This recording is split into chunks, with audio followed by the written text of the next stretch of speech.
Se ha hecho también algún ruido porque algún gobernador declaró que no va a aceptar. Es voluntario,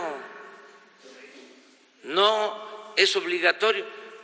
Yo tengo la información de que no son 6, ¿sí?, que ya la mayoría ha aceptado de que la atención médica en sus estados para la población sin seguridad social se garantice, se otorgue de manera gratuita. Y yo estoy seguro que al final, si no todos, porque